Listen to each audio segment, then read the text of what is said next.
भारत की 1/3 जनसंख्या है जो इस चीज से परेशान है। क्योंकि वो मेरा एरिया था तो नाम बदल के गया था। नाम बदल गया था। मेरा असली नाम तो महेंद्र आइडेंटिटी है। डिस्क्लोजर पे इशू है, लफड़ा लोगों Yes. को। क्या ये ट्रिगर करता है एंग्जाइटी और डिप्रेशन को? अरे सुसाइड तक करते हैं लोग इससे।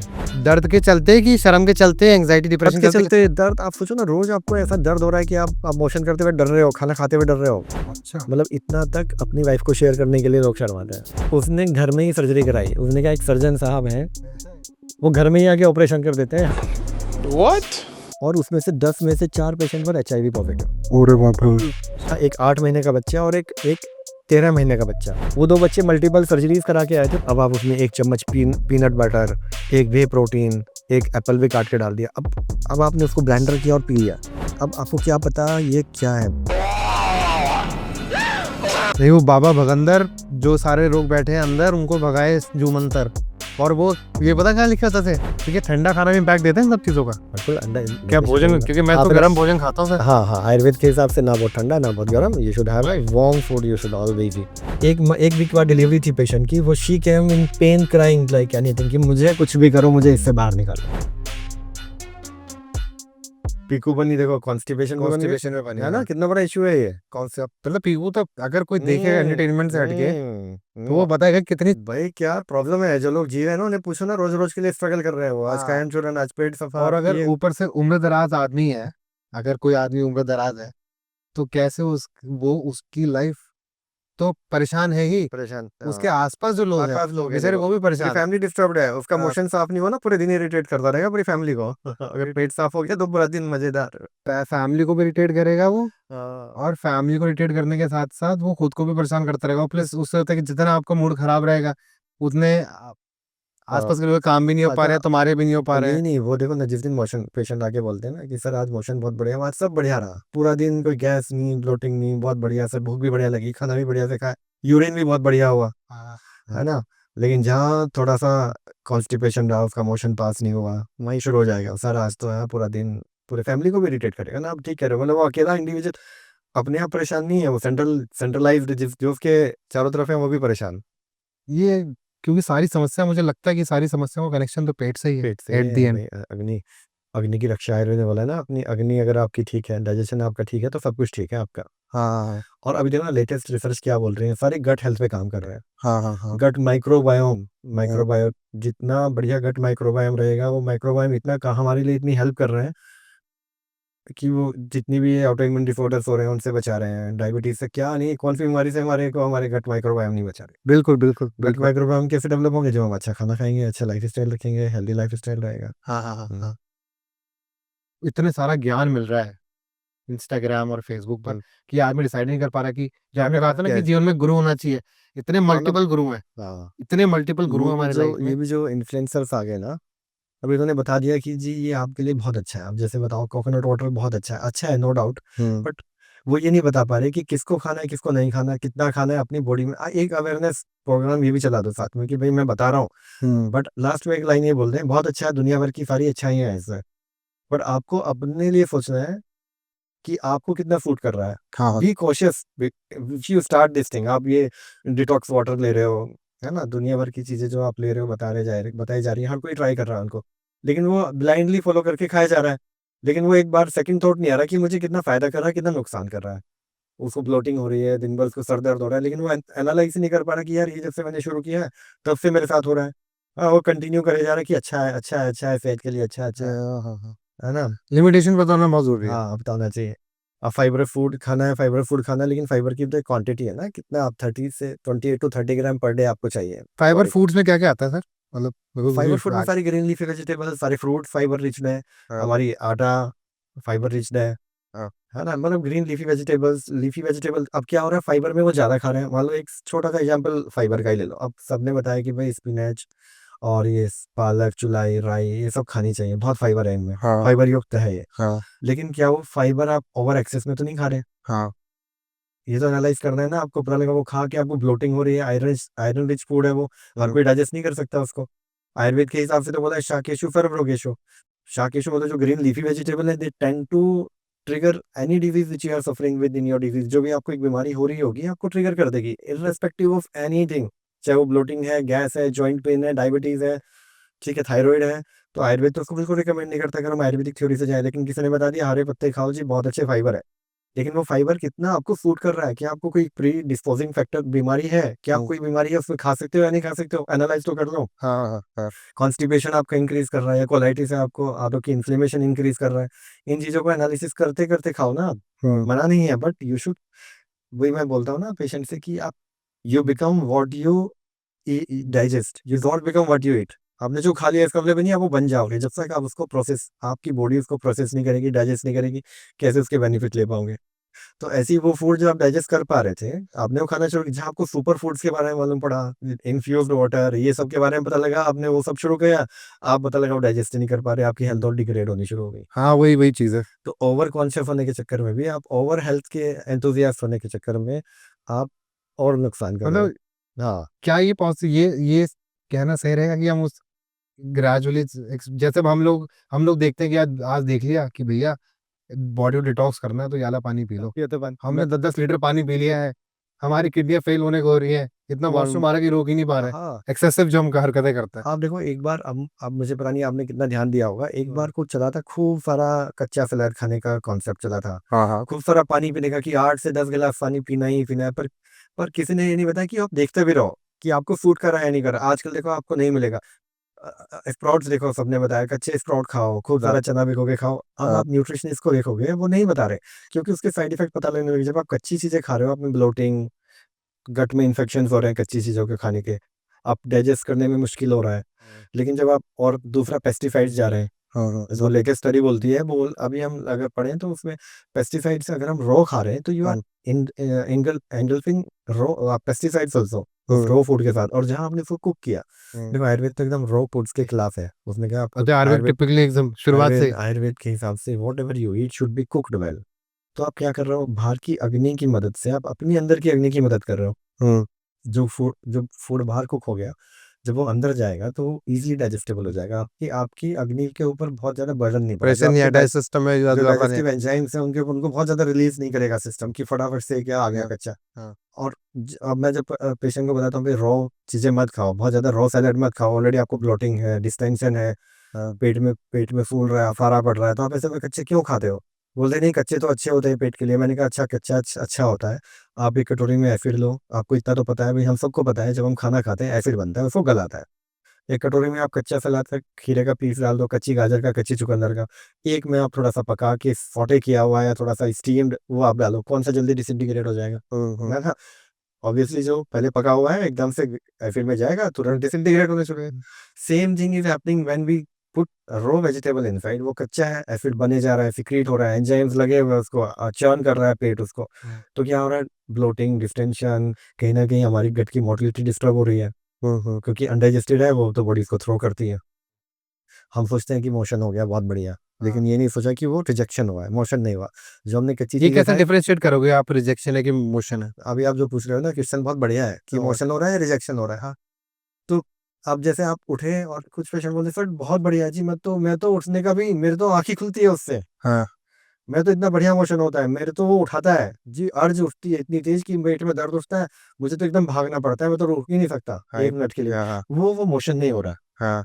Like body is trying to expel everything out which was not like digested last night, previous night, जो आपने रात को खा के सोए वो डाइजेस्ट ही नहीं हुआ, and body is just trying to throw it out कि कब ये उठे और कब हम इसको बाहर निकाल दें सिस्टम। क्योंकि कुछ लोगों को मैंने देखा है कि हाँ मतलब मेरे जीवन में ऐसे लोग रहे हैं बहुत। हाँ कुछ तो ऐसे हैं कि सुबह, आधे तो लोग आपको पता है गुटखा बीड़ी और इन सब चीजों से उनका मामला बनता है, लेकिन कुछ लोग ऐसे हैं कि जैसे उनकी आंख खुली, पता नहीं कौन सा ब्रह्मास्त्र ऊपर से आता, कौन शक्ति आ गई पेट है, मैंने भाई मेरे को तो नहीं बन पाया, मैं उठूंगा, बताया वॉक करूंगा, पानी पीऊंगा हल्का सा, ये बिल्कुल बिल्कुल रिलैक्स वॉक होकर पानी किया, पीऊंगा, फिर माहौल बनेगा, फिर दैट इज वॉशरूम होके आऊंगा। दैट इज शौचक्रिया, ये हमारा नेचुरल डेफिकेशन का प्रोसेस है। हाँ। हाँ। लेकिन अगर वो जा रहे हैं फिर ब्रेकफास्ट के बाद फिर दोबारा जाने की इच्छा कर, वो बोलते हैं जी मेरा पेट तो इतना बढ़िया साफ होता है सर, मैं तो जब भी खाता हूँ मैं तो साफ होने ही के चला जाता हूँ। वो बेसिकली साफ कहाँ हो रहा है, हाँ। बॉडी जिसके लिए बना था, फूड आते बनाई थी भगवान ने इतनी लंबी की फूड रहेगा, स्टे करेगा, एब्जॉर्प्शन होगा, धीरे धीरे धीरे वो गट की मोटिलिटी से बाहर जाएगा और अगले दिन 24 घंटे के बाद निकलेगा।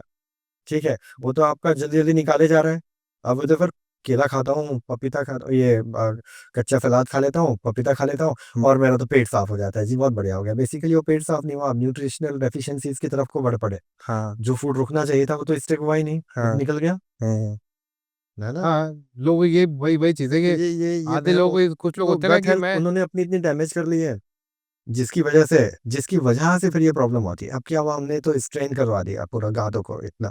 अब हम बैठ के स्ट्रेन कर रहे हैं, मोशन आएगा, अब वो अर्ज हो रही है कि आएगा आएगा, जिससे बार बार जा रहे हो, जिससे फ्रिक्शन हो रहा है अंदर रेक्टम पे, एनल कैनाल पे, जिसकी वजह से ब्लीडिंग हो रही है, हेमोरेज डेवलप हो रहा है, रेक्टल प्रेशर बढ़ रहा है। तब हम इन बीमारियों को हम पालते हैं, बेसिकली हम इनको डेवलप करते हैं इस तरह अपनी अपनी गलत फूड हैबिट से।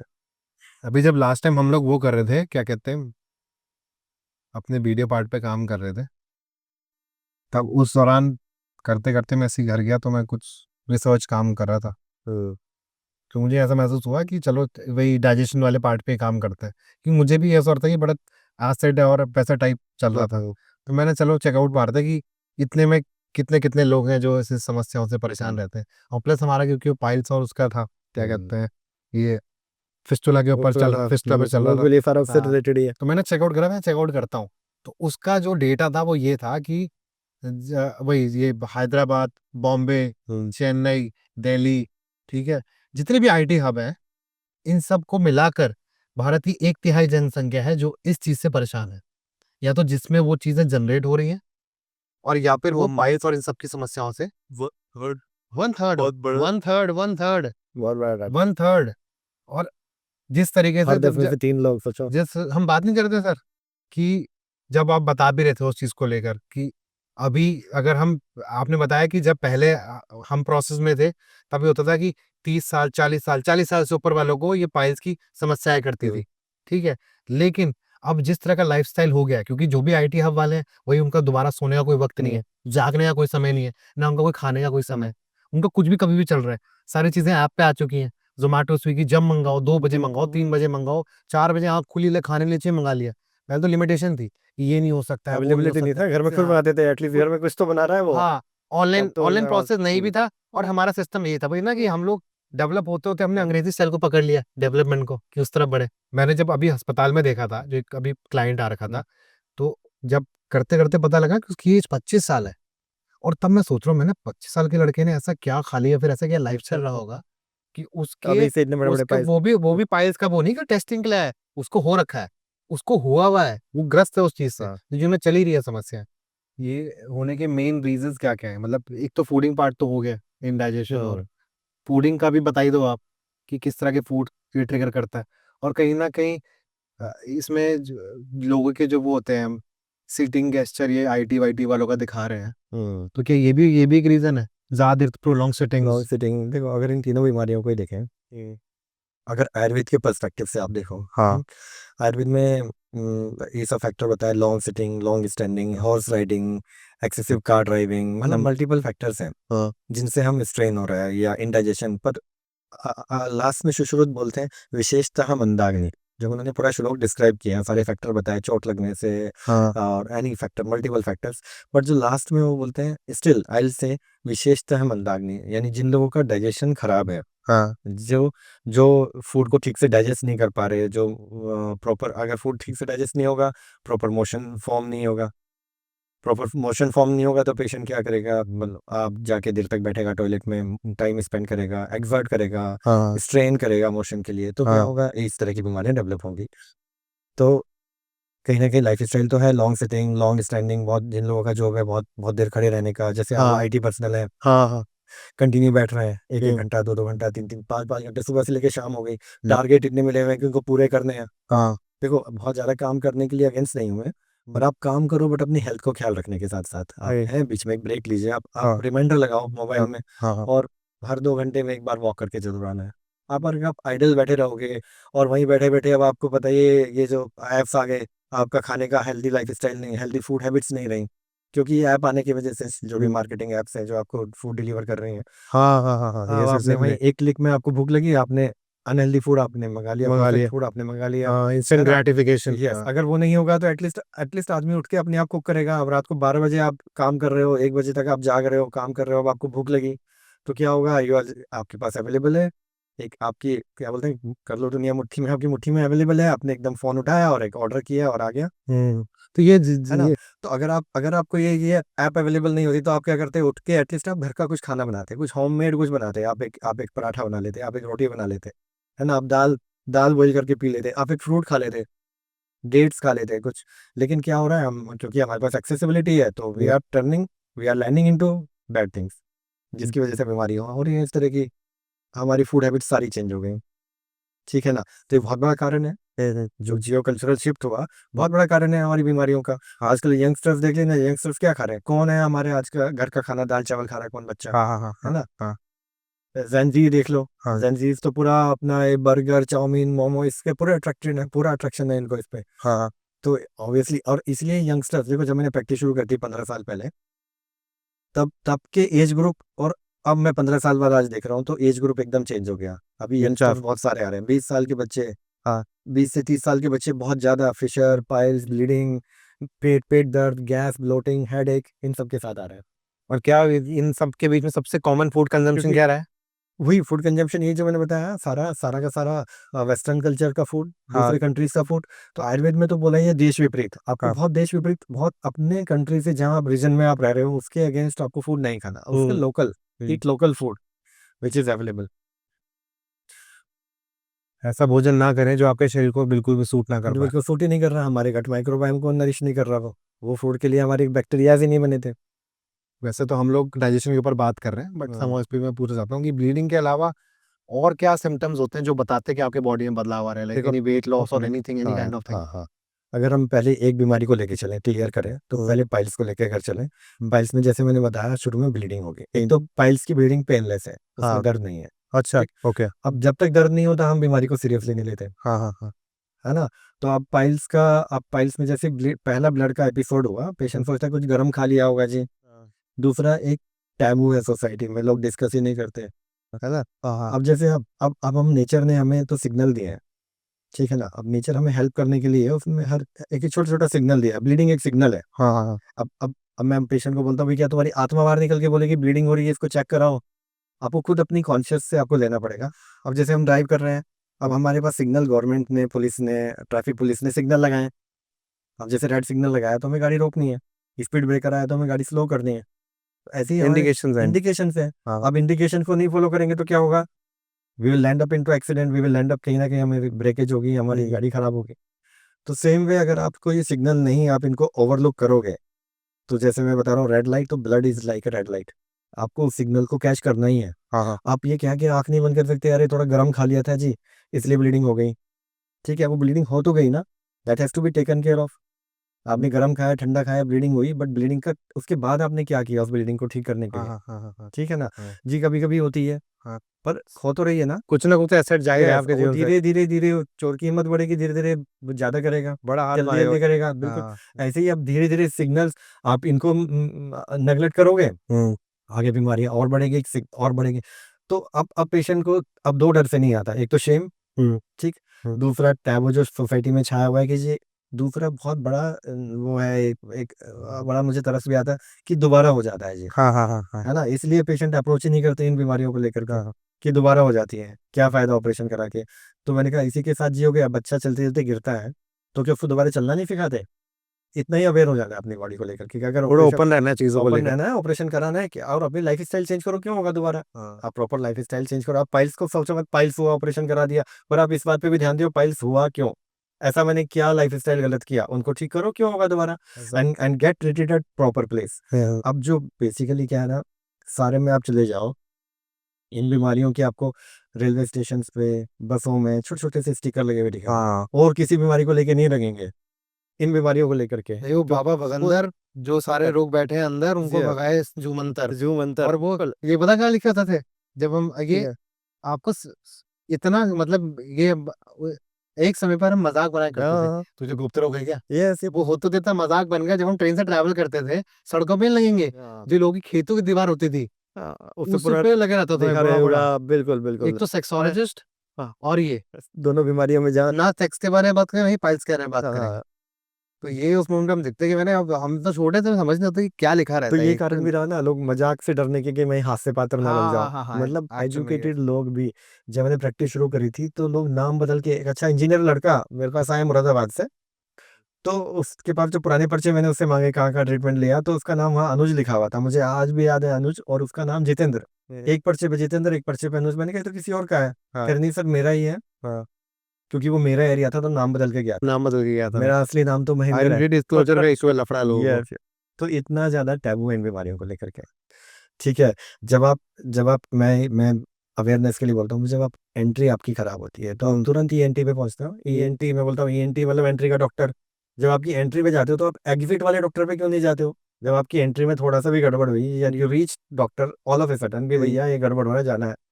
लेकिन जब आपके एग्जिट में प्रॉब्लम हो रही है, जो बहुत इंपॉर्टेंट है, एंट्री पॉइंट और एग्जिट पॉइंट, हाँ, दो ही पॉइंट तो दो ही इंपॉर्टेंट है बाहर आ बॉडी। गई। हाँ, अब आप एग्जिट पॉइंट के लिए बॉटम डॉक्टर के पास जा ही नहीं रहे हो, हाँ। है ना? मैं तो बोलता हूँ मैं तो एंड डॉक्टर हूँ भाई, मैं तो उस पॉइंट पे बैठा हूँ। ये मेंटल आपके स्ट्रेस से भी गुजरते होंगे सर लोग, मेंटल जो स्ट्रेस से डिस्कस नहीं गुजरते कर हैं, पाते। लाइफ खराब। मैं वही तो, मेरे पास एक टीचर है ऋषिकेश के, हाँ। 25 ईयर्स तक वो, उनकी वाइफ बताती है, एक एक महीने की छुट्टी ले लेते थे और अंदर घर में कमरे में बंद हो जाते थे, सिर्फ इसलिए कि ऑपरेशन नहीं कराऊंगा, मैं ऐसे जी लूंगा। हाँ। अब जब हमने ऑपरेट किया, एक तो क्रॉनिक कंडीशंस, पूरा स्ट्रक्चर रास्ता बहुत छोटा हो गया, मल्टीपल फिशर्स हो गए, तो कितने सालों से था उन्हें? 25 ईयर्स की हिस्ट्री, 25 साल से 25 ये चल रहा साल था। की हिस्ट्री, 25 साल तक वो बस मैनेज करते थे। सिकाई कर लेता हूँ तो आराम मिल जाता है, मैं ये खा लेता हूँ तो बिल्कुल कचक एकदम पतले हो गए, क्योंकि न्यूट्रिशन नहीं मिल रहा, और हैप्पीनेस भी नहीं, लाइफ में स्ट्रेस अलग से है। हैप्पीनेस नहीं, और वो आप कहीं एंजॉय नहीं कर सकते, आपने कहीं ट्रैवलिंग की तो आपको प्रॉब्लम। हम्म। अब देखो, अब जब मैं फिशर के बारे में बताऊंगा तो मैं इसके बारे में डिटेल में बताऊंगा थोड़ा। अब पाइल्स में क्या हुआ, पाइल्स में ब्लीडिंग हुई, वेन हुआ नहीं, अब ना नेगलेक्ट हो गया। अब क्या होता है, ब्लीडिंग क्यों बंद हो जाती है? क्योंकि जब फ्रिक्शन होकर ब्लीडिंग होती है, हमारी पाइल्स होते क्या है बेसिकली, पाइल्स खून की नलियां हैं, जो हमारी ब्लड सप्लाई है, हमारी चारों तरफ खून की नलियां हैं हमारे पूरे शरीर में, जो हमें न्यूट्रिशन दे रही हैं। तो जो लेटिन के रास्ते में खून की नलियां हैं, उन पे प्रेशर पड़ने से वो डायलेट हो जाती हैं। डायलेट मतलब वो थोड़ी चौड़ी हो जाती हैं, बड़ी हो जाती हैं, जैसे आपने एक मजदूर के पैरों में देखा होगा ना, नसों के गुच्छे हाँ, हाँ, बने टाप रहते हैं। मसल्स में हाँ, देखने को मिल हाँ, हाँ, जाते। हाँ, हाँ, हाँ। सेम आप वही समझो, वो खून की नलियां क्यों बढ़ गई? क्योंकि मजदूर पूरा दिन खड़ा है, काम कर रहा है। वेरिकोज वीन्स। वेरिकोज वेन्स, ये भी तो वेरिकोज वेन्स है। ये उस एरिया की वेरिकोज वेन्स है, ये भी फूल गई हैं, टॉर्चस हो गई हैं, मोटी हो गई हैं। अब जैसे इन पे थोड़ा भी फ्रिक्शन होता है, अब इनको सपोर्ट बहुत कम है, क्योंकि हम पहले खड़ा होना नहीं जानते थे, हम पहले चारों हाथ पैर पे चलते थे। हाँ, हाँ। हमने खड़ा खड़ा होना सीख लिया, तो उस एरिया में सपोर्ट नहीं था, नेचर ने उस एरिया को बहुत सपोर्ट नहीं दिया, क्योंकि हम लोग को सपोर्ट की जरूरत नहीं है, एंटी ग्रेविटी। क्योंकि हम तो चारों हाथ पैर पे चलते थे। अब हमने एंटी ग्रेविटी खड़ा होना सीख लिया, अब ग्रेविटी की वजह से वो खून की नलियां चौड़ी हो रही हैं, और जैसे ही हम मोशन में उनके थोड़ा भी मोशन गड़बड़ हो रहा है, हार्ड हो रहा है या लूज हो रहा है, तो फ्रिक्शन पड़ता है। अब फ्रिक्शन पड़ने से वो ब्लीड करती हैं, और वहाँ बहुत ज्यादा हमारा नर्व एंडिंग्स नहीं है, जो दर्द को ले जाने वाली नसें हैं वहाँ वहाँ बहुत ज्यादा प्रेजेंट नहीं है, तो दर्द नहीं होता। तो पेशेंट उसको सीरियसली नहीं लेता, वो चलती रहती है, धीरे धीरे ब्लीडिंग बंद हो जाती है, क्योंकि जब फ्रिक्शन होता है तो हमारी लोकल चेंजेस होते हैं, वो मेम्ब्रेन थोड़ी सी अपने आप को स्टिफ करती है, हार्ड करती है, हाँ। फाइब्रोसिस करती है वहां पर। हाँ, हाँ। तो ब्लीडिंग तो बंद हो जाती है, लेकिन दूसरा सिम्टम क्या शुरू होता है? बाहर प्रोलैप्स होने का। क्यों? वो मस्सा धीरे धीरे बाहर आना शुरू होता है, एक लंप शुरू होता है, बनना बाहर की तरफ को फूलने लगता है, और वो फूलता है मोशन करते वक्त और अपने आप अंदर चला जाता है। उसको भी हम सीरियसली नहीं लेते, क्योंकि पेन तो करने का। फिर वो आता है और हाथ से करने पे अंदर चला जाता है, थोड़ा सा उसको रिपोजिशन किया, उंगली से उसको अंदर लगाया, ऑयल लिया, मतलब ये, क्योंकि इतनी धीरे धीरे ग्रो कर रही है कि पेशेंट इसके साथ जीना सीख जाता है। उसको पता है ये हो रहा है, अच्छा मैं कोकोनट ऑयल लूंगा, थोड़ा सा लगा दूंगा, अंदर चला जाएगा। हाँ, एक और इनसे कंफ्यूजिंग बीमारी है जिसको हम बोलते हैं पाइलोनेड्रल साइनस। हाँ। पाइलोनेड्रल साइनस क्या है? उसमें अगर हम एनल जो हमारा कमर का एकदम लोअर हिस्सा है, जहाँ जो हमारा बैकबोन का लास्ट पार्ट है, उसमें एक छोटा सा छेद हो जाएगा, वहां से पस आता रहता है ना? हाँ। तो वो बेसिकली पाइलोनेड्रल साइनसेस होते हैं। अच्छा, अच्छा। लोग इसको इसको लेके मिस कंफ्यूज होते हैं उसको लेकर। उसको लेके मिसकंफ्यूज हो और वो जाता कहाँ है। होता है? वो कहाँ, बैक हाँ, पार्ट में? वो एकदम लोअर बैक पे, जो लोअर हमारा, बैक। हाँ हाँ, जो हमारा लंबा एकदम वाला एरिया ना, जहाँ पर हमारी टेल बोन खत्म हो रही है, जो हमारी बटक का फोल्ड है बेसिकली, आप समझो बटक्स का जो बीच का फोल्ड है, वहां पर एक छोटा सा, वहां से कभी कभी पस आएगा। बैठने में यंगस्टर्स में ज्यादा देखने को मिलता है, तो छोटे बच्चे होते हैं, हाँ। वो बहुत ज्यादा अवेयर नहीं होते हेल्थ को लेकर के, तो वो बताते भी नहीं, घर में शेयर भी नहीं करते हैं, उनको बस पस निकलता है, वो फूट के बस बाहर आ जाता है, लेकिन वो एनल कैनाल से कनेक्टेड नहीं होता। उसकी अच्छी बात जो है, वो भी ट्रीट करने में मुश्किल है, बट एनल कैनाल से कनेक्टेड नहीं तो वो होता। भी पाइल्स वाले डॉक्टर ट्रीट करते हैं कि कोई और, उसका नहीं, कोई वो भी और? प्रोक्टोलॉजिस्ट ही देखता है, क्योंकि वो पेशेंट अप्रोच ही वहीं करता है। तो जो सर्जन है, प्रोक्टोलॉजिस्ट हैं, जैसे मैं मतलब अपने जो आयुर्वेदिक सर्जन हैं या जनरल सर्जन है, उन वही ट्रीट करते हैं उसको। ये जो हमारा ये तीनों चीजें हैं, पाइल्स, फिशर, फिस्टुला, लोग यंगस्टर्स को लग रहा है बूढ़ों की बीमारी है। ठीक है, बूढ़े तो बेचारे एक्सेप्ट कर चुके हैं, मिडिल एज वाला इतना फंसा हुआ है बच्चे उच्चे और इन सब काम करने में कि उसका ध्यान ही नहीं जाता उस पर। अब आप 40 50 एक अमूमन आदमी एक वृद्ध अवस्था वाली बात करें, वो 50 55 60 55 50% का अभी के हालात में वो नर्स जर्नल आता है, चलो अब काम छोड़ के हम रिलैक्स कर रहे हैं, बच्चे बड़े हो गए, शादी वादियां हो गई। और एट दी एंड मेरे को पर्सनली लग रहा है कि मतलब आप मुझे इसमें आप मुझे बताएं इसमें कि क्या ये ट्रिगर करता है एंग्जाइटी और डिप्रेशन को और छुपाना सुसाइड तक करते हैं लोग इससे। है। हाँ, एक यहाँ का ही केस था, देहरादून का, सुसाइड किया, मेडिकल फ्रॉड था उसका, मेरे पास भी आता था वो। 5 पॉइंट में ऑपरेट हो गया पहले, तो डॉक्टर साहब ने भी ऑपरेट कर दिया, उसका ठीक ही नहीं हुआ, उसने सुसाइड कर लिया। बड़ा अच्छा खासा लंबा चौड़ा मतलब ये प्राइमरी रीजन था उसका सुसाइड। सुसाइड का यही रीजन तो उसने लिख के गया कि मैं अब और इस बीमारी को सहन नहीं कर सकता। दर्द के चलते अरे कि शर्म के वाह, चलते एंग्जाइटी दर्द डिप्रेशन के चलते चलते, किसके। दर्द, आप सोचो ना, रोज आपको ऐसा दर्द हो रहा है कि आप मोशन करते हुए डर रहे हो, खाना खाते हुए डर रहे हो। हाँ, यस। और एक पेशेंट था यहाँ ऋषिकुल का, ऋषिकुल है ना कॉलेज, ऋषिकुल में उसने वहीं जाके गंगा रिवर में जंप कर दिया, इसी रीजन से। इसी रीजन से। इतना ज्यादा शर्म है इन बीमारियों को लेकर के। मैं एक बताऊं, मेरे एक patient, young young patient, 35 year of age, recently got married. उसको शादी के बाद उसको 4 5 साल तक उसकी वाइफ को पता ही नहीं लगा कि उसको फिस्टुला की प्रॉब्लम है, या उसको ब्लड आता है, या उसको पस आता है। सोचो ना, फिस्टुला में इतना पस आता है। तो उसको पूरा मैनेज करता था, रात को इंतजार करता था जब वाइफ सो जाती थी, उठ के बाथरूम में जाके फ्रिज बांध लेता था, गर्म पानी में सिकाई करता था, और अपना कॉटन लगा के चुपचाप सो जाता था। अच्छा, मतलब इतना तक अपनी वाइफ को शेयर करने के लिए लोग शर्माते हैं। अच्छा वाइफ तक को दूसरा हाँ, अपने। तो शेयर करने के लिए समझा रहे हैं। तो बीमारियां बढ़ेंगी नहीं तो क्या होगा। अब आप बोलते हो कि यार डॉक्टर तो सर्जरी बोल देता है सीधा। जब आप बीमारियां इतनी बढ़ा के जाओगे और उसको जब मेडिकल मैनेजमेंट की आप एक लिमिट से क्रॉस हो जाओगे, तो वो क्या करेगा डॉक्टर। तो इसलिए आप इसको बचाना है तो तुरंत डॉक्टर पे जाओ। जब आपको पहली बार ब्लड आया, जैसे मैंने कहा, आपको रेड लाइट दिख रही है तो आप ब्रेक लगा के गाड़ी को रोको ना। आप उस रेड लाइट को, रेड रेड कलर को, रेड ब्लड को रेड लाइट जैसे क्यों नहीं देखते हो कि आज से हम रुकेंगे, will take a pause, will think about it कि क्यों आ रहा है blood, and we will get it treated, और हम इसको ठीक कराएंगे। हाँ हाँ, बिल्कुल बिल्कुल बिल्कुल। तो आपका इतना बड़ा सिग्नल है वो, आप उसको नेगलेक्ट करोगे, बीमारियां बढ़ेंगी, और बीमारी बढ़ेगी तो आप सोचते हो डॉक्टर के पास जाऊंगा तो सीधा सर्जरी बता देगा। डॉक्टर की मजबूरी बन जाती है। हम हमें तो सिखाया गया surgeon is one who knows when not to cut. हमें सर्जरी फील्ड में ये सिखाया, सर्जरी कब नहीं करनी आपको पता होना चाहिए। हम ऐसे नहीं बैठे हुए कि जो आ रहा है वो काटने के लिए बैठे हुए हैं। हाँ हाँ हाँ। ठीक है, आप जिन जगहों पे पहुंचते हो, वो लोग इस जगह इसलिए बैठे हुए हैं कि कोई आए और मैं उससे एक छोटा सा इंजेक्शन लगा के 20,000 25,000 रुपये ले लूँ, और रोज का एक भी मिलता रहेगा, तो उसका हमारा काम चलता रहेगा। ठीक है, लेकिन उसके बाद उसका क्या होगा, उनकी कोई मतलब नहीं। यहाँ तक कि इतना मिसगाइड करते हैं। एक एक एक पेशेंट मेरे पास आया, नजबाद से आया, जब मैंने प्रैक्टिस शुरू की थी, 15 साल पहले की बात है। खैर अब तो इतना थोड़ा अवेयरनेस आ गया। हाँ हाँ। अब उसने कहा कि सर, मुझे ना बार बार हो रहा है, जबकि मैं अपनी जड़ भी निकलवा चुका। मैंने कहा जड़ निकलवा चुके? तो उसने literally, he was carrying a bottle, छोटी सी बॉटल, और उसमें जैसे शूट्स रहती है ना इसकी, जो मनी प्लांट रहते हैं उसके साइड में जो शूट्स रहते हैं, उसके अंदर 2 3 छोटे छोटे शूट्स डाल के दिखा दिया था कि तेरे 3 पाइल्स थे और तीनों की रूट ये निकल गई, अब तेरे को जिंदगी में कभी नहीं होगा। गारंटी कार्ड तक लेके आते थे, गारंटी कार्ड में साइन। मैंने उसकी फोटोज है मेरे पास, कभी शेयर करूंगा आपको। हाँ। वो गारंटी कार्ड, लाइफ अब आपको जिंदगी में कभी नहीं होगा, हम इसकी आपको गारंटी देते हैं। तो आप ऐसी जगह फंसोगे जाकर तो आपको क्या होगा। ऐसे फॉल्स क्लेम के चक्कर में नहीं पड़ना। जिनके एडवर्टाइजमेंट इतने छुपा के लग रहे हैं, मामला चल रहा है, तो ये जो समस्या है, क्या ये लोगों को उस तरह की समस्या थी जैसे कैंसर कॉजिंग और इरेक्टाइल डिसफंक्शन या फिर सेक्सुअल लाइफ में किसी बिल्कुल प्रकार की समस्या आना, कोई लफड़ा आना। ये बहुत इंपॉर्टेंट है। देखो ना, मेरे पास अभी पेशेंट बोलते हैं, डॉक्टर साहब इतना पेन होता है ना, और जिस दिन कि अभी मुझे वाइफ के पास जाने में ही डर लगता है। वाइफ बहुत सारी बोलते हैं, सर मैं तो हस्बैंड को ही अलग अलग करती रहती हूँ, क्योंकि मुझे इतना पेन हो जाता है इंटरकोर्स के बाद कि सर मुझसे टॉयलेट ही नहीं होता, फिर रात को कौन से सिकाई करे। हाँ हाँ हाँ। है ना। तो इस तरह से वो इमोशनली मेंटली डिस्टर्ब है। फिर मैंने कहा इसको ठीक क्यों नहीं कराते। जब इतना इमोशनल जब ट्रॉमा चल ही इतना रहा है। इतना मेंटली इसको डिस्टर्ब करते हैं, डिस्टर्ब करती है बीमारी, आपको इसको क्यों नहीं ठीक कर रहे हो। समझाना, आप काउंसिल करो तो मानते हैं। आप एग्जामिनेशन के लिए पेशेंट को डर लगता है कि डॉक्टर साहब चेक करेंगे, छुएंगे तो दर्द करेंगे, लेकिन और दूसरा मुझे सारा एक्सपोज होना पड़ेगा, ऐसा कुछ नहीं। आप हमारे सेंटर में आओ, कभी देखो, प्रॉपर प्रॉपर प्रॉपर आप लिखोगे, प्रॉपर शीट होगी, सब कुछ कवर्ड रहेगा, कट शीट्स हैं, जो सिर्फ वही एरिया दिखेगा, आपको पूरी बॉडी कवर्ड रहेगी।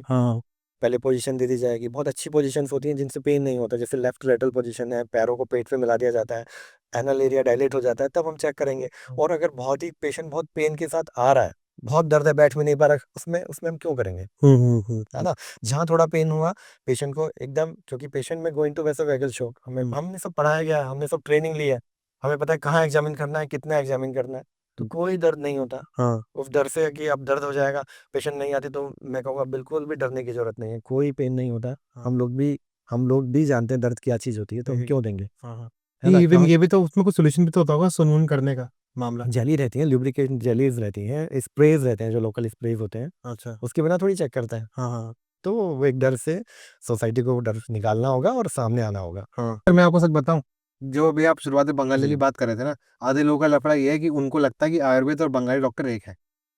बिल्कुल। ठीक है, ये उनके मन में बहुत बड़ा सवाल रहता है। और ज्यादा लोग अंग्रेजी डॉक्टर के पास जाते हैं क्योंकि उनको लगता है कि ये पढ़ के आया हुआ है, ये बड़े अस्पताल में नौकरी रहता है, ये यहाँ मैंने काम कर रहा है। तो वो ये भी एक अवेयरनेस का लफड़ा है जो लोगों क्या है ना, के इशू है, मैं जो लोगों के साथ मैं रहता नहीं है। मैं हमारे जूनियर डॉक्टर मेरे साथ रहते हैं, मैं उनको भी दिखाता हूँ, कुछ अच्छे अच्छे हॉस्पिटल, बड़े हॉस्पिटल से पेशेंट डिस्चार्ज होके आते हैं, वहाँ लिखा होता है he was taking some Ayurvedic medicine, but उनके पास ना टाइम है इतना, इसलिए वो बोलते हैं कि आयुर्वेद नहीं लेना। क्योंकि अब कोई भी बोलेगा कि सर मैं तो आयुर्वेदिक खा रहा, आयुर्वेदिक कहाँ खा रहे थे, उनके पास ना इतना टाइम है हिस्ट्री लेने का कि दिखाओ क्या दवाई थी, सच में ऑथेंटिक आयुर्वेदिक डॉक्टर का प्रिस्क्रिप्शन दिखाओ, हाँ रजिस्टर्ड हाँ रजिस्टर्ड डॉक्टर डॉक्टर का के पास। प्रिस्क्रिप्शन दिखाओ, हाँ वो कुछ भी नहीं होगा, बस वो ऑनलाइन कहीं से मंगा के खा रहे होंगे, लेकिन नाम क्या दे देंगे, आयुर्वेदिक खा रहे थे। आयुर्वेदिक खा रहे अब थे। इंप्रेशन क्या जाता है सोसाइटी पे, मॉडर्न डॉक्टर्स पे, कि यार आयुर्वेद की दवाई से बचाओ, तो बोलते हैं भैया मत खाओ, है ना। और वो बोल अब क्या ऐसे आयुर्वेद बनना होता है, क्योंकि कहीं ना कहीं रेस्ट्रिक्शन अभी हमारी आयुर्वेदिक दवाइयों को लेके नहीं है, कोई भी दे देता है, कोई भी बैठा है आयुर्वेद के नाम पे दे रहा है। अब वो धागा बांधने, आयुर्वेद में एक बहुत बढ़िया, मैं बताऊंगा, one of the best treatment available in this world is क्षार सूत्र। क्षार सूत्र is for what, nothing for like piles and for this anorectal diseases, specially recurring anorectal diseases. अच्छा तो वो क्या है, बेसिकली क्षार एक मेडिसिन है जो हम थ्रेड पे लगाकर उसको डिलीवर करते हैं फिस्टुलाज में, साइनसिस में। वो तो अब वो धागा वाली सर्जरी कर देते हैं, धागा नाम क्या, धागा सर्जरी कराई थी जी। क्षार सूत्र और धागे में तो जमीन आसमान का अंतर है हाँ हाँ हाँ हाँ है पैटर्न ना। है। अब वो बोलते हैं कि बंगाली से, अब वो डिस्चार्ज कार्ड में लिखते हैं गॉट ऑपरेटेड विद धागा surgery somewhere Ayurvedic surgery, but वो आयुर्वेदिक डॉक्टर्स ने नहीं किया होता। तो इससे क्या हो रहा है, क्षार सूत्र जो इतनी विधि है, जिसको, जो एक अमूल्य हमारी देन है हमारे आयुर्वेद की, जो अमेरिका भी, जिसको मैं जब मॉडर्न बुक्स पढ़ता हूँ उसमें लिखा है कि Sushruta had started with this treatment and this is one of the best treatment available in whole world. उस क्षार सूत्र को इस तरह बदनाम करते हैं, विदेशों में यूज होती है है ना। सर्जरी है। विदेशों में क्षार सूत्र नहीं बना सकते ना, ये तो आयुर्वेदिक, ये तो नहीं, आयुर्वेदिक। विदेशों में कुछ ऐसी कंट्रीज हैं जहाँ पर इस तरह का काम हो रहा है। अब विदेशों में भी फिस्टुला को मैनेज करने के लिए क्या करें, सेटॉन, उन्होंने उन्होंने देखा कि ये धागा है यार, जो इंडिया में बना, सुश्रुत ने बनाया, और इसके ऊपर दवाइयाँ लगी हैं, दवाइयाँ तो हम जानते नहीं कैसे बनेंगी, हाँ हाँ ना हाँ वो उनको ट्रांसलेट कर पाए। अब उन्होंने एक धागा ऐसा बना दिया जो नहीं गलता, तो वो धागा क्या कर रहा है, ड्रेन भी कर रहा है फिस्टुला को और हील भी कर रहा है। तो अब उनके पास वो हीलिंग वाली क्षमता तो नहीं है, क्योंकि उन्होंने एक ऐसा धागा बना दिया जो नहीं गलता, तो ड्रेन करता रहता है।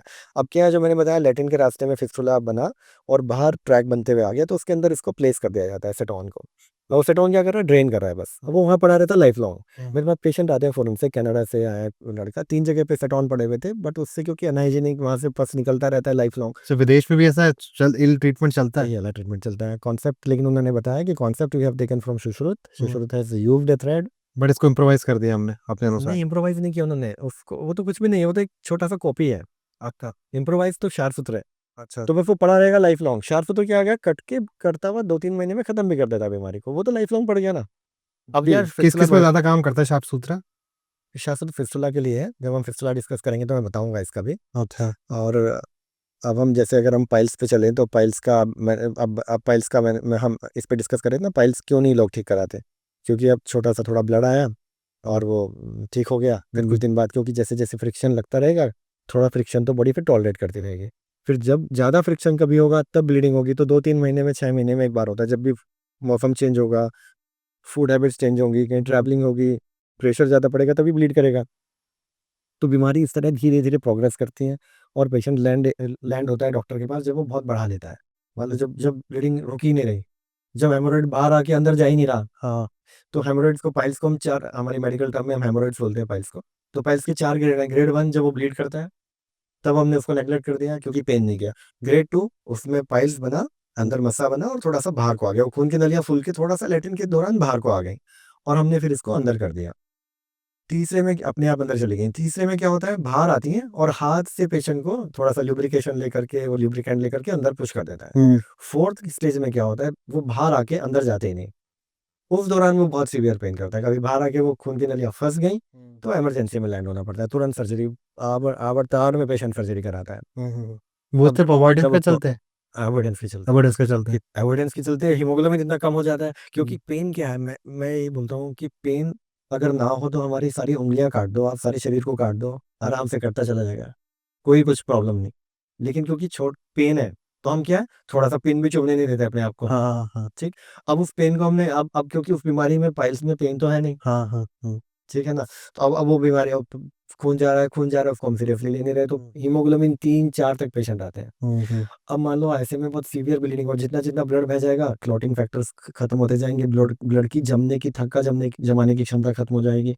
अब जैसे हम उत्तराखंड में रह रहे हैं, यहाँ के तो अवेयरनेस इतना चाहिए, क्योंकि अगर पहाड़ पे एक बार ब्लीड शुरू होगी पेशेंट की डेथ तक हो सकती है। हाइपोवोलेमिक शॉक में वॉल्यूम कम हो जाएगा बॉडी में वाटर का, तो क्या होगा, हाइपोवोलेमिया में चला जाएगा, जिससे डेथ तक हो सकते हैं। डिहाइड्रेशन एनीथिंग, ये तो शायद इसके डाइट रूल्स के अंदर भी आता है मेरे ख्याल से, पानी तरीके से हाँ, तो पीना, अपने वो तो खैर वो समय तो पर सारा, भोजन लेना, फाइबर फूड एंड वो ऑल तो सारा एवरीथिंग। प्रिवेंशन पे है ही। खाना टाइम पे खाना, खाने को अपनी बॉडी को हाइड्रेटेड रखना, पानी का कंजम्पशन प्रॉपर लेना, मतलब जो डिमांड है बॉडी की वो पूरी करते रहना, चाहे वो फूड की है चाहे वो पानी की है, तो वो तो हमें करना ही है। हाँ, है ना। मैं तो इसके कॉम्प्लिकेशन बता रहा हूँ कि यहाँ तक इसके कॉम्प्लिकेशन हो सकते हैं पाइल्स के। तो जब आप इमरजेंसी में पहुंचोगे, ब्लड पूरा आ रहा होगा, रुक नहीं रहा होगा, patient, doctor has to do nothing, like he has to operate these vessels, जो खून की नलियां बह रही हैं उनको लाइगेट करना ही है। अब वो सोचते हैं डॉक्टर ऑपरेशन कर देगा, वो लाइफ सेविंग प्रोसीजर है। तो मेरा मेरा यही मेन मोटो है कि आपने मुझे जब कहा कि सर आपके पाइल्स का आप प्रैक्टिस करते हो, हम चाह रहे हैं इस पे आप कुछ बोलो, तो मेरे मन में ये है कि मैं एटलीस्ट आपके थ्रू अवेयर कर दूं कि यार ये बीमारियां उतनी ही सीरियस है, जितना आप इसको नेग्लेक्ट करोगे उतनी ही बढ़ती चली जाएंगी। तो इसको जब आपको पहली बार ब्लड आया, तुरंत ट्रीट कराओ ना, इसको खत्म करो ना। आप लिंगर होने क्यों कर रहे हो? ब्लड आया, कल आप अगले दिन डॉक्टर पे जाओ, डॉक्टर साहब ब्लड आया, चेक करिए क्या कारण है, एंड गेट इट ट्रीटेड। अब बढ़ने क्यों दे रहे हो इन छोटे छोटे डरों से कि दोबारा हो जाएगा, इस छोटे छोटे डर से कि डॉक्टर चेक करेगा, इस शेम से कोई मजाक उड़ाएगा, है ना। तो ये हो गई पाइल्स की बात। अब अगर फिशर में देखें, फिशर तो पेन करता है तब भी बढ़ जाता है। अब जैसे मैं बोल रहा हूँ पाइल्स पेन नहीं करता इसलिए बढ़ जाता है, लेकिन मैंने जब देखा पेशेंट को फिशर पेन कर रहा है फिर भी बढ़ रहा है। पेशेंट को पेन होता है, लेकिन वो पेन कैसे होता है, हफ्ते में, 10 दिन में, महीने में 1 बार 2 बार होता है। कि तो पूरे दिन भर फिशर चलता है, क्या कुछ घंटे के लिए चलता है। फिशर को हम हिंदी में बोले गुदचीर। गुदचीर जितना गहरा घाव होगा उतना जलेगा, वो कुछ 15 मिनट 10 मिनट को इसको जस्ट वो- during the act, during the defecation, जब उसने पास किया मोशन, ड्यूरिंग द एक्ट थोड़ा सा पेन हुआ, फिर खत्म हो गया। जितना जितना वो सीवियर हो जाएगा। अब इसकी सीवियरिटी क्यों होती है, स्टूल पासिंग के दौरान नहीं क्योंकि ये होता, फीमेल में ज्यादा होता है। हाँ, स्टूल पासिंग के दौरान नहीं होता। स्टूल पासिंग के दौरान होगा बस, हाँ जब वही भी वो वो हिस्सा यूज होगा तो वो पेन स्क्रैचिंग जो रखी होगी उस पे जब स्क्रैच जो जाएगा होगा, तो उस हाँ। स्क्रैच पे जब इमोशन टच करते जाएगा। अब आप इसको एनालाइज करें कि भाई पेन भी कर रहा है फिर क्यों बढ़ रहा है, हाँ फिर पेशेंट इतना लेट अप्रोच क्यों कर रहा क्यों कर रहा है, है ना। हाँ, जब दर्द हो ही रहा है। यस, अब मैं बताता हूँ। अब पेशेंट क्या करते हैं, patient start taking laxatives. Laxative हुई, थोड़ा सा मोशन हार्ड हुआ, वो पेन करके जा रहा है, तो they go to medical store, any medical shop, anyone, और या कायम चूड़ और ऑनलाइन। पेट सफा। हाँ, इन्फ्लुएंस पेट सफा, कुछ भी मोशन को पतला करके निकाल दे रहा हो और अपना काम चल रहा है, पेन नहीं हो रहा आज। वो धीरे ठीक है। धीरे और अब उससे क्या नुकसान हो रहा है, वेट लॉस। पेशेंट को क्या हुआ, उसने अपनी इंटेस्टाइन की मोटिलिटी बढ़ा दी, लैक्सेटिव लिया, और वो मोशन पतला होकर निकल गया, और पेशेंट बोल रहा है मैं बिल्कुल ठीक हो गया, फ्रेश महसूस है ना। कर रहा हूँ। ये फ्रेश महसूस कर रहा हूँ, पेन होके नहीं गया। लेकिन उससे क्या हो रहा है, कैचेक्सिया धीरे धीरे इतना। अब क्योंकि फिशर को अगर हम देखें, इंसिडेंस फीमेल में ज्यादा है, मेल में कम है फिशर। पाइल्स उधर मेल में ज्यादा है, फीमेल में कम। क्यों है पर ये फर्क? वर्क ये वर्क डीएनए पार्ट है कि नहीं, वो बिकॉज ऑफ? हेरिडिटरी भी रहता है, और ये डीएनए पार्ट भी है। मतलब इसको हम देखें तो प्रिवेलेंस जो पाया जाता है मेल में ज्यादा पाया जाता है, अच्छा।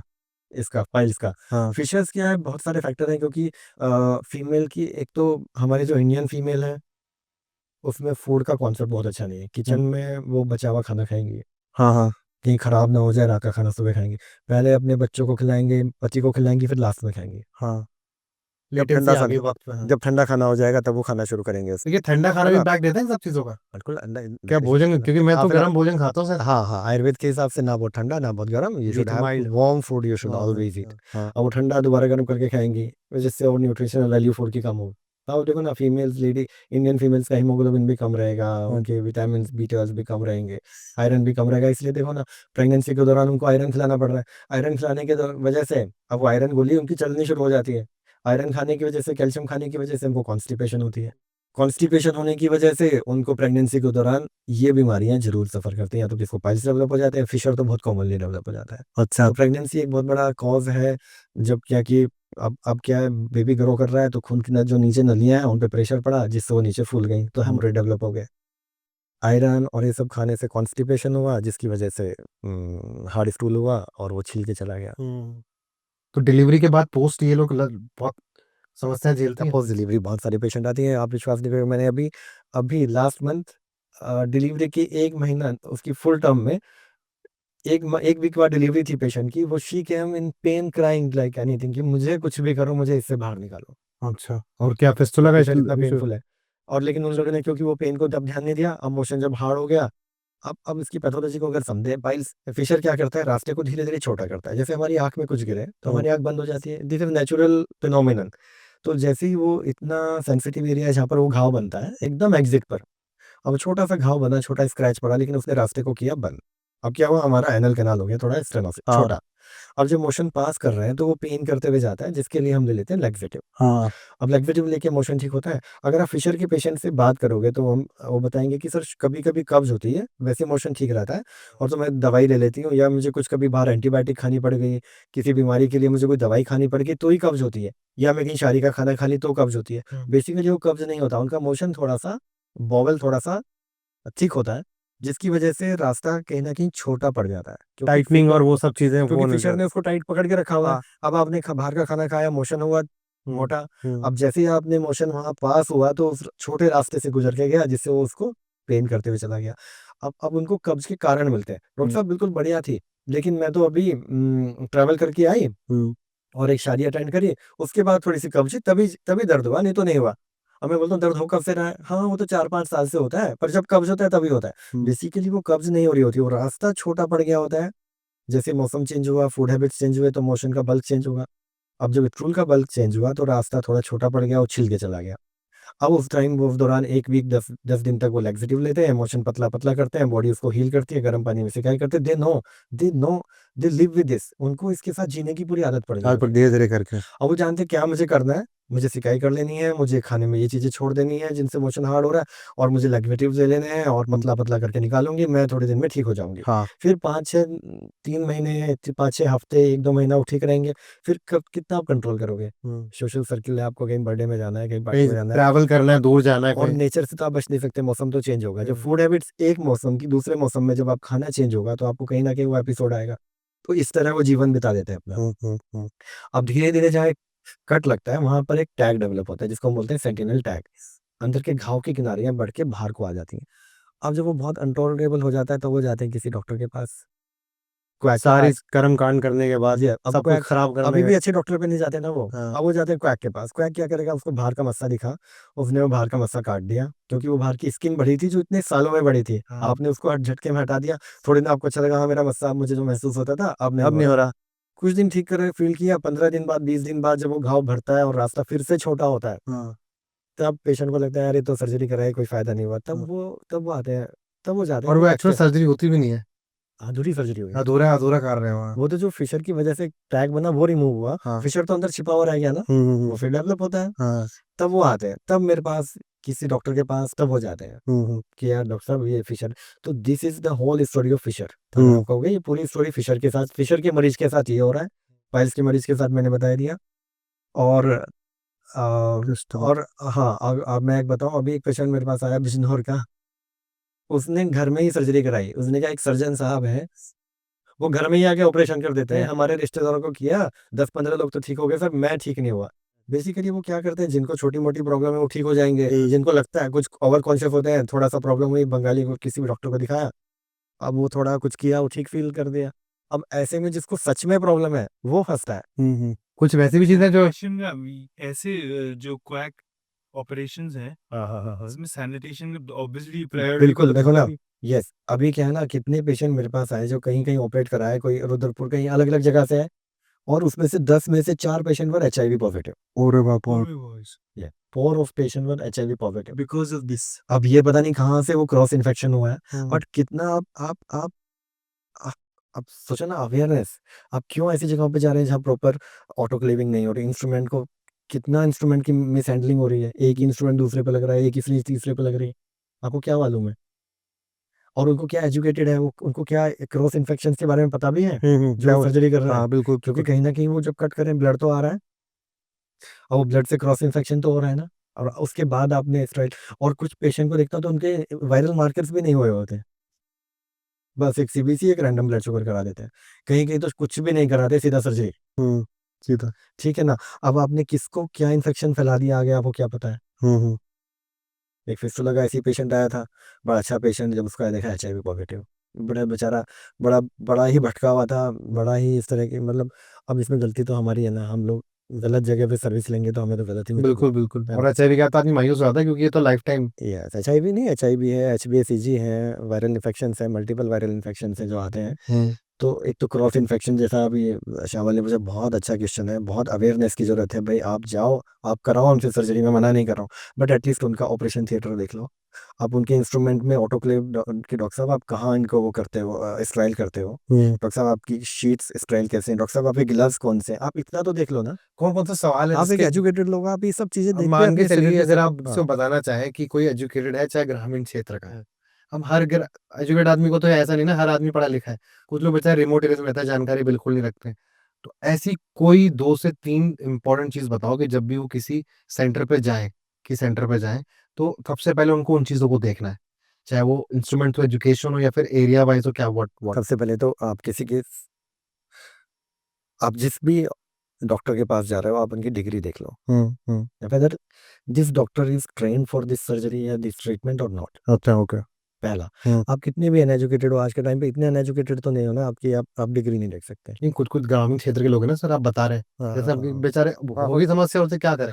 भोजन ऐसा खाता है जो घर में आके सर्जरी करा रहा है बताओ अब आप क्या शिक्षा की बात जब यूट्यूब पे आदमी को पता है व्हाट्सएप पे उसे मैसेज कहाँ भेजने हैं उसे ये नहीं पता कि डॉक्टर घर पे नहीं आता है तो इसके लिए अस्पताल बस बने देखो इसके लिए। सबको हम बता नहीं सकते पर आपके माध्यम से मैं इतना बता दूं आप डॉक्टर की डिग्री देखो प्रॉपर कि अगर आप आयुर्वेदिक सर्जन पे जा रहे हो तो उसने BMS और MS किया हो है ना और अगर आप एलोपैथिक डॉक्टर पे जा रहे हो MBBS MS किया हो बाकी आई वोंट सजेस्ट यू कि आप अपने आप को सौंप दो इस तरह से किसी को पूरा आप ध्यान दो सब चीजों का ध्यान देके इन चीजों का आप ध्यान दो चाहे आप आयुर्वेदिक सर्जरी ऑप्ट करो चाहे मॉडर्न सर्जरी ऑप्ट करो बट दोनों की डिग्री आप देख लो यस और अपने आप को अनट्रेंड लोगों के हाथ में मत सौंपो क्योंकि जितना इंपॉर्टेंट आपका एंट्री है उतनी ही इंपॉर्टेंट आपकी एग्जिट है जब एग्जिट खराब होगी रास्ता कहीं छोटा हो जाएगा सर्जरी में ज्यादा स्किन निकाल दी और रास्ता छोटा कर दिया है तो आप ही जानते हो कि वो परेशानी जिनके साथ हुआ है वो जानते हैं क्या है वो Yes.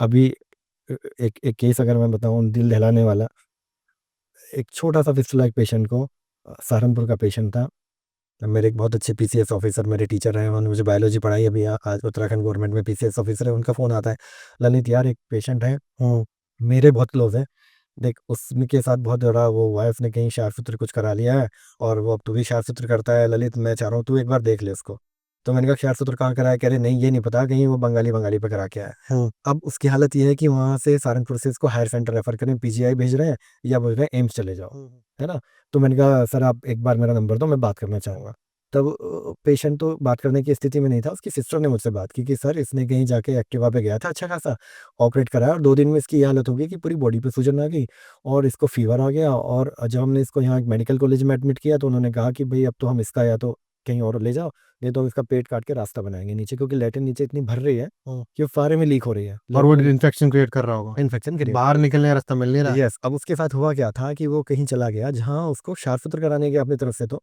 पर वही जैसे मैंने कहा आयुर्वेद बदनाम होता है ना कि बोलते हैं सब आयुर्वेद वाले ही शारसूत्र कर रहे हैं ऐसा नहीं है शारसूत्र के नाम पे कोई भी कुछ भी कर रहा है अब उसने क्या किया जो एनल कैनाल है हमारा अब वो बाहर जो मुंह था वहां से उसने प्रॉबिंग की प्रॉब मतलब एक उसने एक इंस्ट्रूमेंट लिया और डाला ट्रैक के अंदर अब उसने उस छेद को तो नहीं गया वो इधर से गया और आंतों जो लेटिन का कॉलम का लास्ट भाग है उसको दूसरी तरफ से छेद करते हुए 3 छेद करते हुए बाहर आ गया एक तो था ही नेचुरल बना एक उसने बनाया एक उस पाइप के आर पार चला गया फिर वहां से फिर घुमाया और फिर नीचे लाया जिससे उसने पूरा रेक्टल इंजरी कर दी अब जब भी उसने मोशन किया रेक्टम में भरना शुरू हुआ मोशन हुआ पूरा इन्फेक्शन फैलना शुरू हुआ और एकदम इमरजेंसी में लैंड हो गया लीकिंग वीकिंग और तमाम चीजें यस अब उसके पास 2 ऑप्शन थे कि वो हायर सेंटर जाएगा और वहाँ उसको कोलोस्टोमी करानी है तुरंत, नहीं तो सेप्टिक में we will not be surviving. अब हमारा शास्त्र का ये तो काम है कि हमें उसको कोलोस्टोमी से बचाना था। अब जब मेरी बात हुई तो मुझे अभी भी कान में वो आवाज़ गूंज जाती है। वो एम्बुलेंस में था और सहारनपुर से निकला, तो उसने कहा डॉक्टर साहब देहरादून की तरफ आए हम, और मुझे एम्बुलेंस की सायरन की आवाज़ आ रही थी। उसकी सिस्टर ने कहा सर हम यहाँ हैं या वहाँ हैं? तो इत्तेफाक से मेरे एनेस्थेटिस्ट भी वहीं बैठे हुए थे साथ में, तो उन्होंने कहा ललित अब कहाँ जाएगा यार, बुलाओ यार देखते हैं, है ना। तो हमने बुलाया उसको, रात को उसकी सर्जरी की, शारसूत्र वो सब थ्रेड व्रेड हटाया उसका अंदर से, और प्रॉपर उसको ड्रेनेज शारसूत्र प्रॉपर जगह पे डाला। और लकीली हम बहुत अच्छी दवाइयाँ हमारे पास जो रेक्टम में पुश करने के लिए आयुर्वेद ने एक दवाइयाँ बनाई, जैसे व्रण रोपण ऑयल, जो वुंड्स को हील करने के लिए, बहुत हीलिंग को प्रमोट करने के लिए कुछ दवाइयाँ आयुर्वेद में है। सिर्फ सेप्टिक को कम करने के लिए नहीं कि हम असेप्टिक प्रिकॉशंस देंगे तो घाव भर जाएगा, घाव की हीलिंग के लिए, लॉन्ग टर्म प्रोसेस। जिनको बोलते हैं रोपण द्रव्य। रोपण एक कॉन्सेप्ट है, रोपण मतलब like you are enhancing the healing process. तो वो दवाइयाँ हैं। तो anyhow it was a very difficult phase for us also कि हमने गलत केस ले लिया, बट एनी हाउ वो पेशेंट आज बिल्कुल ठीक है, and by profession he was body builder. वो ट्रेनर था, जिम का ट्रेनर था, जिम को ट्रेनिंग देता था, अभी भी टच में है, मुझे गुड मॉर्निंग मैसेज जरूर आता है उसका। तब एकदम तो कंप्लीटली वो हो चुका है कि 1 महीना एडमिट रहा, और ना उसको कोलोस्टोमी में जाना पड़ा ना कुछ, और फिस्टुला उसका बिल्कुल ठीक हो गया। 2 से ढाई महीने लगे पूरा शारसूत्र चेंज करते हुए। अब now he is perfectly alright. ये तो देखो, ये जो जितने टेस्ट और जितने आपने पार्ट बताए, ये तो वाले हैं जर्नल जो हम, ये एक जर्नल आदमी है, मतलब एक मेल है एक फीमेल है, सिस्टमैटिक वे में कि मेल्स का आपने बताया, मेल्स में समस्या होती है, फीमेल्स में होती है, और बच्चों में भी दिक्कत हो रही है। अब एक बहुत इंपॉर्टेंट पार्ट है। बच्चों में अगर मैं बताऊं, मैंने अभी फिस्टुला ऑपरेट किया 6 महीने का बच्चा। अच्छा। हाँ हाँ, अभी फिस्टुला, अभी बल्कि एक आर्टिकल में मेरे एक साथ एक मेरे एक पेशेंट है जो खुद एक संपादक हैं। तो वो जब आए तो उन्होंने बच्चे के रोने की आवाज़ सुनी, मुझे बोले डॉक्टर साहब छोटे बच्चे में क्या किया आपने? मैंने कहा फिस्टुला ऑपरेट किया है, ऐसे ऐसे इसको एब्सेस था, क्योंकि इसकी मदर जो कोटद्वार से थी, अभी उनके हस्बैंड आर्मी में है, तो पंजाब में वो पोस्टेड है। तो all the way she came from Punjab, उसको लगा पंजाब से कैसे आए यहाँ तक, क्योंकि उनकी मदर कोटद्वार में जब थी तो उनकी भी रेक्टोवेजाइनल फिस्टुला, उनको भी फिस्टुला ऐसा जो रेक्टम से लेकर के वेजाइना में कनेक्ट हो गया। ये प्रेगनेंसी के दौरान डिलीवर होता है, जब बच्चे का बन रहा होता है अंदर बच्चा, मीन जेनेटिक फैक्टर्स, वही मैं बता रहा हूँ, जेनेटिक फैक्टर्स हो सकते हैं जिसमें आपका डाइजेशन पहले से ही खराब है। अब उसके बच्चे के साथ यही हुआ, क्योंकि mother already was suffering with this colitis, उनको भी कोलाइटिस और आईबीएस की दिक्कत थी प्रेगनेंसी अटेंड करने से पहले से, जिसकी वजह से उनको रेक्टोवेजाइनल फिस्टुला ट्रीटेड था। वो 2-3 सर्जरी कराने के बाद यहाँ आई थी, तो एनी हाउ वो ठीक हो गई थी। तो जब उनके बच्चे को ये हुआ, तब वो अनमैरिड थी जब उसको हुआ, फिर उसकी शादी भी हुई, शादी होकर उसको जब बेबी हुआ, और बेबी को जब फिस्टुला हुआ तो उसको याद आ गया, उसने मुझे फोटो भेजी, डॉक्टर साहब बिल्कुल मेरे बच्चे को मेरे वाली प्रॉब्लम हो गई। और इसको ना लूज मोशन लगे, टीदिंग के दौरान लूज मोशन लगे, और लूज मोशन लगने के बाद इसको अचानक से फीवर आया और यहाँ स्वेलिंग हो गई। मैं जानती हूँ, और मैंने यहाँ डॉक्टर को दिखा दिया, उसने मुझे प्रिस्क्रिप्शन भी शेयर की है। तो उसमें वही लिखा था perineal abscess and IND to be done, वही जैसा मैंने बताया, भाई इंसिजन लगाना पड़ेगा, पस निकालना पड़ेगा। लेकिन वो जानती थी कि मैं बच्चे को बार बार चीरे नहीं लगाऊंगी, तो she came all the way from Punjab यहाँ आई। और वो उनसे जब मैंने पत्रकार से बताया कि 6 महीने का बच्चा और ऐसे ऐसे फिस्टुला, और हमने क्षार सूत्र किया। अब आप बोलते हैं ना क्षार सूत्र बहुत दर्द वाला प्रोसीजर है, जब 6 महीने के बच्चे में हम क्षार सूत्र कर सकते हैं, तो क्षार सूत्र क्यों दर्द वाला होगा? जब हम उसको टाइट बांधे, जब हम उसको माल प्रैक्टिस करेंगे, तो ऐसे ही क्षार सूत्र जो एक अच्छे डॉक्टर के पास है, वही गलत हाथ में पड़ जाएगा तो क्या होगा? उसका रिजल्ट खराब ही आएगा, खराब आएगा, ठीक है ना। तो वो अब 6 महीने का बच्चा, फिर मैंने उनको बताया एक 8 महीने का बच्चा और एक 13 महीने का बच्चा, जो ये 2 बच्चे, ये तो पहली बार आ गया, वो 2 बच्चे मल्टीपल सर्जरीज करा के आए थे, और एक बहुत रिनाउंड बच्चों के सर्जन है हमारे देहरादून के, उन्होंने वहाँ भेजा कि भैया अब तुम और सर्जरी नहीं कराओगे, तुम सीधे वहाँ जाओगे। तो जब उन छोटे छोटे बच्चों ने प्रैक्टिसिंग डॉक्टर ने आयुर्वेद के पास भेजा। वही तो बहुत वही, अब जो बेसिकली प्रॉब्लम क्षार सूत्र की नहीं, प्रॉब्लम क्षार सूत्र प्रैक्टिस करने वालों की है। अगर एलोपैथिक डॉक्टर मॉडर्न डॉक्टर को अगेंस्ट थोड़ी है, मॉडर्न डॉक्टर देखेंगे कि अच्छा काम हो रहा है तो क्यों नहीं करेंगे सपोर्ट। कि जो जेनेटिक्स में आ रहा है बच्चों में, कितने % चांस है कि ये बीमारी जेनेटिकली पास ऑन होती है? बहुत ज़्यादा चांसेस है।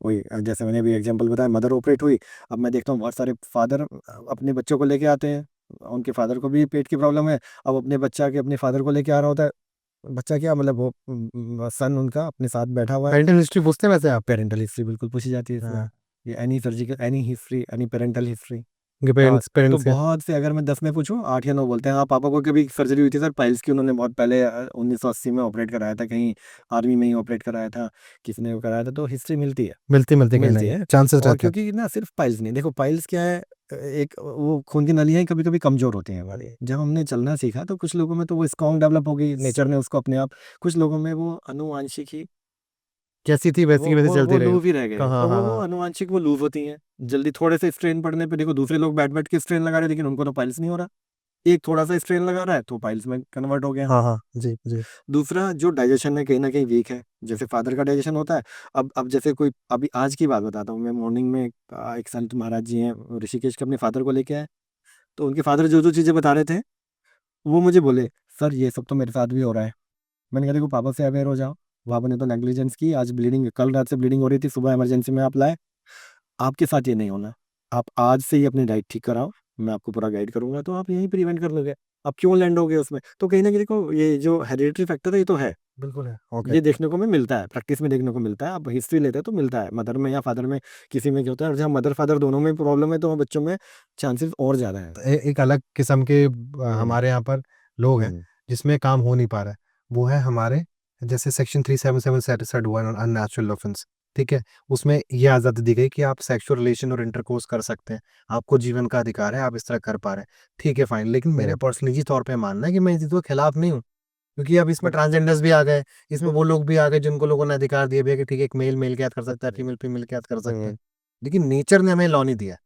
अभी हमारे जो कॉन्स्टिट्यूशन है और जुडिशरी की तरफ से ये तो आ गया कि भैया चलो ठीक है आपके जीवन में आनंद है, आप आनंद ले सकते हैं, लेकिन जब आप नेचर के अगेंस्ट जाते हैं तो उसके बाद बहुत दिक्कतें आती हैं।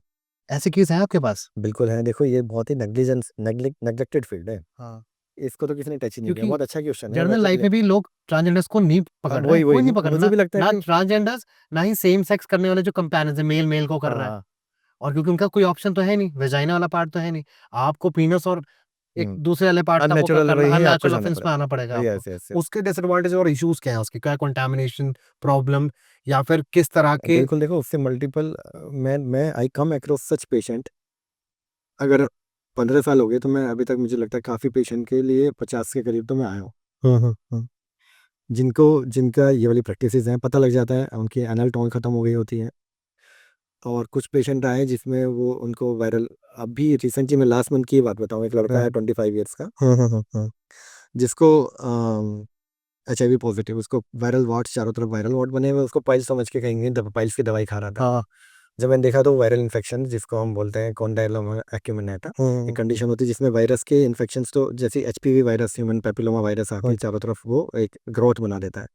तो मैंने कहा वायरल मार्कर कराओ भैया, आपने पहले वायरल मार्कर कराए तो HIV पॉजिटिव। पक्का। अब मैंने कहा उसको कोई नहीं, हम करेंगे इनको वायरल मार्कर के लिए भी क्षार बहुत अच्छा है, हम क्षार एप्लीकेशन करते हैं, इसमें दोबारा नहीं होगा, बट तुम अपने पार्टनर का भी एक बार टेस्ट करा लो। अच्छा ओके। तो ही वॉज लाइक सरप्राइज कि सर पार्टनर का कराना पड़ेगा, तो सर सब पार्टनर का कराना पड़ेगा या किसी एक का जो सबसे पहले वाला था। हाँ। तो मतलब अब आप देखो कि किस तरह स्प्रेड हो रहा है, और कोई इनको अवेयर करने वाला नहीं, कोई इनको समझाने वाला नहीं, मल्टीपल पार्टनर्स चल रहा है और कोई। इससे तुम्हें इंजुरीज हो रही हैं, उससे इन्फेक्शन होकर फिस्टुला हो सकता है, हाँ इससे तुम्हारी मसल्स स्ट्रेच होकर के वीक हो रही हैं, जिससे रेक्टल प्रोलैप्स हो सकता है, हाँ। ठीक है ना, इससे हमें तुम्हें हेमोरॉइड्स हो सकते हैं, फिशर्स हो सकते हैं, इन्फेक्शंस हो सकते हैं मल्टीपल। क्योंकि तो विदाउट तो प्रोटेक्शन चल रहा ये है। तो एक ऐसा, ये तो ऐसा अनटच्ड पार्ट है जो आपने टच किया राहुल, पहली बार मैंने किसी से नहीं सुना इसके बारे में, नाम से आज तक इससे के बारे में किसी ने क्वेश्चन पूछा, you are the first person जो आज पूछ रहे हो। हाँ। किसी ने इस पार्ट को कभी टच करने की कोशिश भी नहीं की, बड़ा सेंसिटिव पार्ट है। अब वो थोड़ा मुझे लगता है गवर्नमेंट को कुछ कैंपेन चलाने चाहिए, सेक्सुअल हेल्थ हो गया और तो इसके लिए एसटीडीज और आपको कितने कितने लफड़े अगर आप कितने अलाउ दिक्कत कर रहे हो इस चीज को, तो आपको उनको गाइडेंस भी प्रॉपर देनी है। है। हाँ नहीं बिल्कुल, yes yes. Responsibilities comes with responsibilities. बिल्कुल, जैसे अभी हमारे हमारे कितने प्रोग्राम चल रहे हैं उत्तराखंड में, हमारे ब्लाइंडनेस प्रोग्राम, HIV प्रोग्राम, ये सब चल रहे हैं। हाँ पर आपको ना एक ऐसा एक अपना हेल्थ डाइजेस्टिव हेल्थ प्रोग्राम भी बनाने पड़ेंगे, एनोरेक्टल डिजीज प्रोग्राम भी, अवेयरनेस प्रोग्राम चलाने चलाने पड़ेंगे। तो पड़ेगे मुझे हाँ, लगता है ये पार्ट कहीं ना कहीं क्योंकि बहुत उनको कुछ छू नेग्लेक्टेड ही है नहीं रहा है।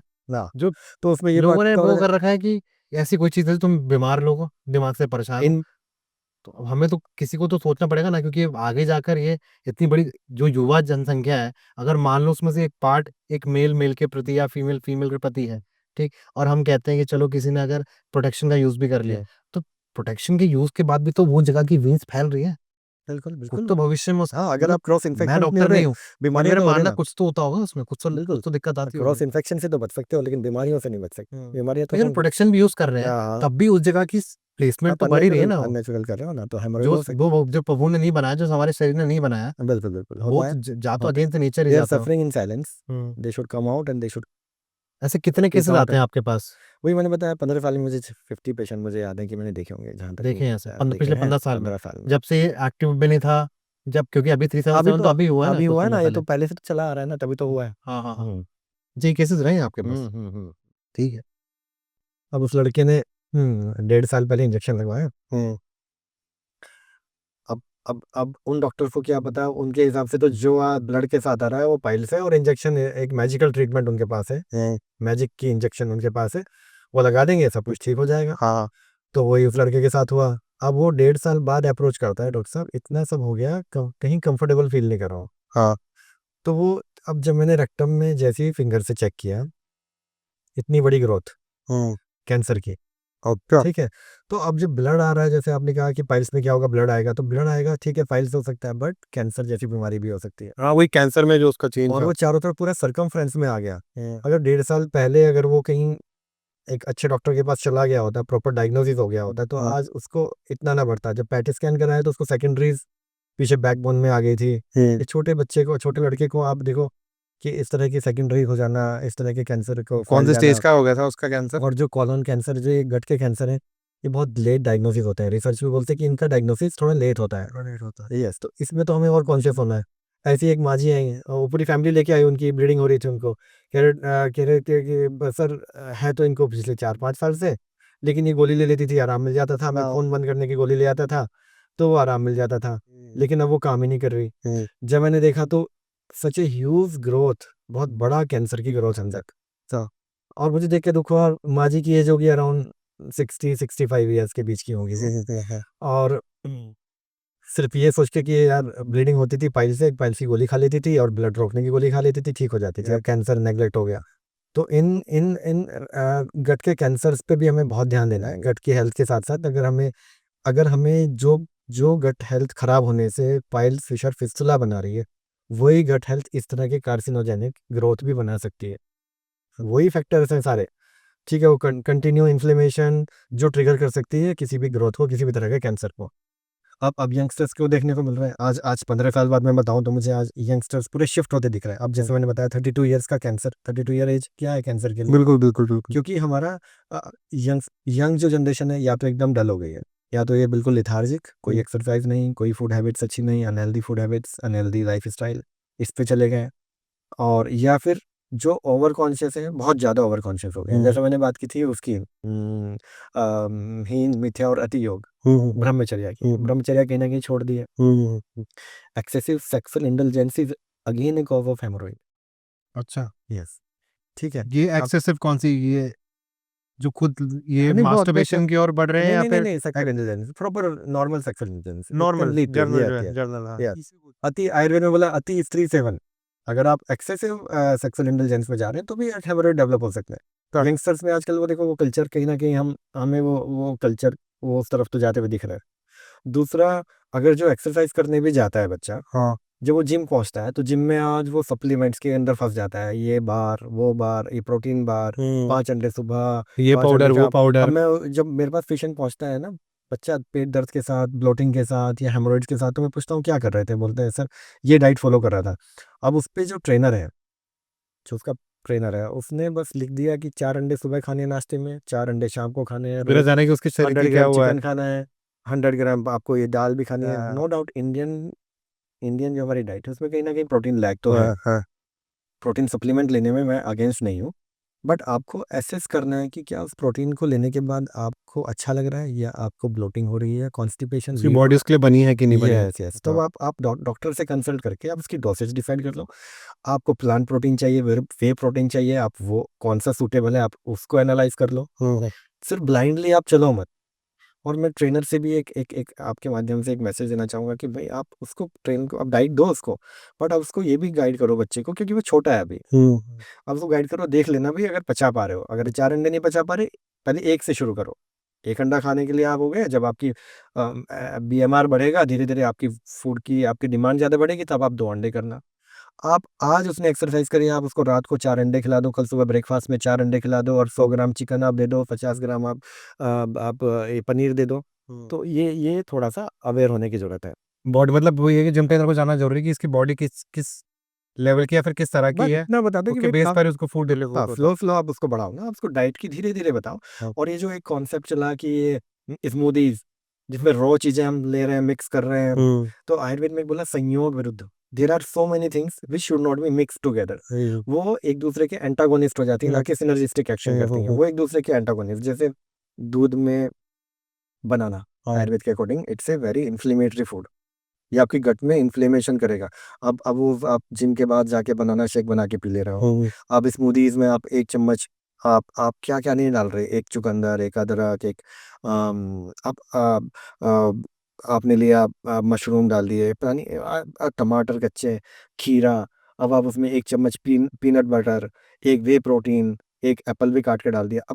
अब आपने उसको ब्लेंडर किया और पी लिया, 1 चम्मच वे प्रोटीन भी डाल दिया। अब आपको क्या पता ये क्या है। देखो मैं मसूरी के एक पेशेंट का बताता हूँ, वो लड़का 28 ईयर्स का, बस बोलता था सर मैं एक जिम से आता था और मैं ये पीनट बटर ये वाली स्मूदी बना के पीता था, है ना, और मुझे पीता था तो मुझे टेस्टिस में पेन तो होता था। He came to me with pain in testicular region, उसकी जो हमारे अंडकोश होते हैं, जो टेस्टिस होती है, उसमें पेन के साथ आया।